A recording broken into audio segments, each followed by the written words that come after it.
नमस्कार, स्वामी प्रसाद किचनमध्ये आपलं मनःपूर्वक स्वागत आहे. आज आपण गुढीपाडव्यानिमित्त पारंपरिक पद्धतीने बासुंदी कशी बनवायची ते आपण या व्हिडिओमध्ये बघणार आहोत. बासुंदी तर आपण करणारच आहोत, तर तुम्हाला गुढीपाडव्याच्या हार्दिक हार्दिक शुभेच्छा. तर ही बासुंदी बनवत असताना आपण इथे दूध पावडर किंवा खवा अजिबात न वापरता पारंपरिक पद्धतीने आपण इथे बासुंदी केलेली आहे. ही बासुंदी 20 ते 25 मिनिटामध्ये बनवून तयार होते आणि दूध आपल्याला जास्तीची आटवत बसायची गरज नाही. तर तुम्हाला या व्हिडिओमध्ये काही टिप्स सांगणार आहे, म्हणजे एकदम मस्त आपली इथे झटपट बासुंदी बनवून तयार होते. तर तुम्हाला माझ्या रेसिपीज जर बघायला आवडत असतील, तर स्वामी प्रसाद किचन या चॅनलला तुम्ही एक लाईक, शेअर आणि सबस्क्राईब करा आणि बाजूची बेल घंटा नक्की क्लिक करा. चला तर मग वेळ न घालता आपण रेसिपीला सुरुवात करूया.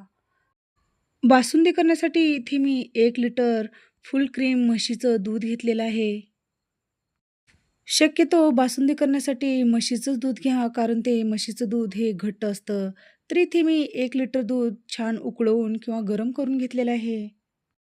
बासुंदी बनवण्यासाठी इथे मी 1 वाटी साखर घेतलेली आहे. तर साखरेचं प्रमाण तुम्ही कमी जास्त करू शकता.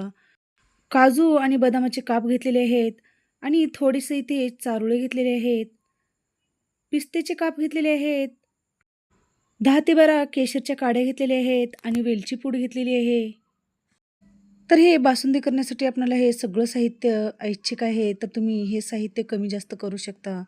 तर इथे मी गॅसवर एक मोठी कढई ठेवलेली आहे. कढईमध्ये थोडंसं आपल्याला पाणी घालून घ्यायचं आहे.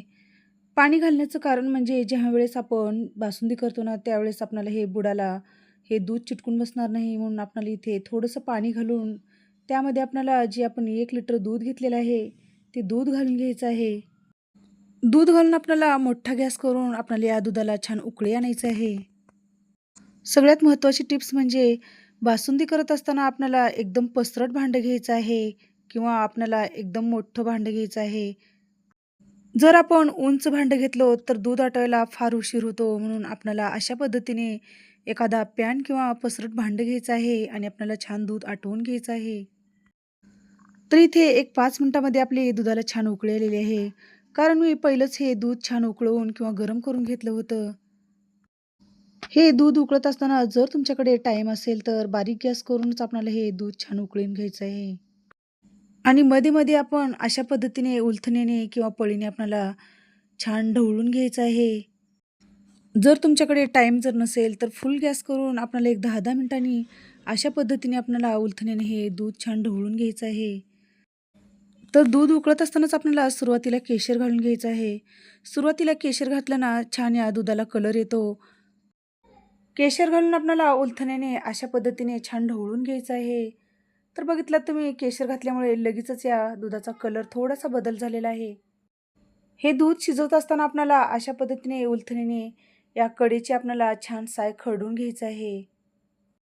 तर अशा पद्धतीने आपल्याला सतत ढवळून घ्यायचं आणि साय खरडून काढायचं कारण म्हणजे ज्यावेळेस आपण हे असं जर खरडून नाही घेतलं ना, यावरती साय गोळा होते आणि ती बासुंदी एकाच जागी गोळा होते.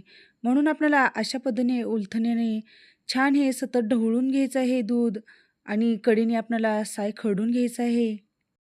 तर इथे मी गॅस मोठाच केलेला आहे. मोठा किंवा मध्यम गॅसवरच आपल्याला हे दूध उकळून घ्यायचं आहे आणि अशा पद्धतीने सतत आपल्याला उलथण्याने छान साय खरडत-खरडत आपल्याला हे दूध छान आटवून घ्यायचं आहे. तर हे बासुंदी करत असताना फुल जर गॅस केलात आपण, तर यावरती आपल्याला नजर ठेवायचं आहे. कारण हे दूध जर एक वेळेस तळाला जर चिटकलं गेलं किंवा करपलं गेलं, तर या बासुंदीचा वास येतो. आणि त्यामध्ये कितीही विलायची किंवा जायफळ घातलं, तरी पण बासुंदीचा करपलेला वास येतो. म्हणून आपल्याला हे बासुंदी करत असताना जर फुल गॅस केला, तर आपल्याला उलथणीने किंवा पळीने आपल्याला सतत अशा पद्धतीने हे दूध छान ढवळून घ्यायचं आहे. तर इथे एक 30 ते 35 मिनिट मी इथे सतत हे दूध छान ढवळून घेतलेलं आहे. तर इथे आपलं एक 30 ते 35% आपलं इथे दूध छान आटलं गेलेलं आहे. तर या स्टेजला आपल्याला इथे जे काजू बदामाचे काप घेतलेले होते, ते काप आपल्याला या दुधामध्ये घालून घ्यायचं आहे आणि छान आपल्याला ढवळून घ्यायचं आहे. बरेच जण काय करतात, ड्रायफ्रुट्स अगोदर भिजवून घेतात, नंतर यामध्ये घालून घेतात. पण मला तर काय वाटतं, आपल्याला हे दूध उकळत असताना आपण हे कच्चेच ड्रायफ्रूट्स जर आपण या दुधामध्ये घातलात ना, ते ड्रायफ्रूटचा छान एकदम फ्लेवर उतरतो आणि आपली बासुंदी चवीला छान लागते. तर तुमच्या आवडीनुसार कमी जास्त या बासुंदीमध्ये ड्रायफ्रुट्स घालून घेऊ शकता. एक 2 मिनिटं आपल्याला फुल गॅसवरच हे ड्रायफ्रुट्स घालून आपल्याला छान या दुधामध्ये शिजवून घ्यायचं आहे. तर या स्टेजला आपल्याला इथे गॅस बारीक करून घ्यायचा आहे आणि यामध्ये आपल्याला साखर घालून घ्यायचं आहे. साखर तुमच्या आवडीनुसार कमी जास्त करून घेऊ शकता. 1 लिटर दुधासाठी एक अर्धी वाटी साखर घालून घेतलेली आहे. कारण इथे मी मोठी वाटी घेतलेली आहे आणि त्या वाटीने एक अर्धी वाटी साखर घालून घेतलेली आहे. साखर घातल्यानंतर हे दूध आणखीन थोडंसं पातळ दिसायला लागतं म्हणून आपल्याला एक 4 ते 5 मिनिटं आपल्याला फुल गॅसवर आपल्याला हे बासुंदी छान शिजवून घ्यायचं आहे. तर इथे एक 4 ते 5 मिनिटं झालेली आहेत. तर बघितलं तुम्ही या दुधाला थोडासा दाटसरपणा आलेला आहे. तर आपल्याला हे जास्तीचं दूध आटवून घ्यायचं नाही. तर हे इतपतच आपल्याला दूध आटवून घ्यायचं आहे.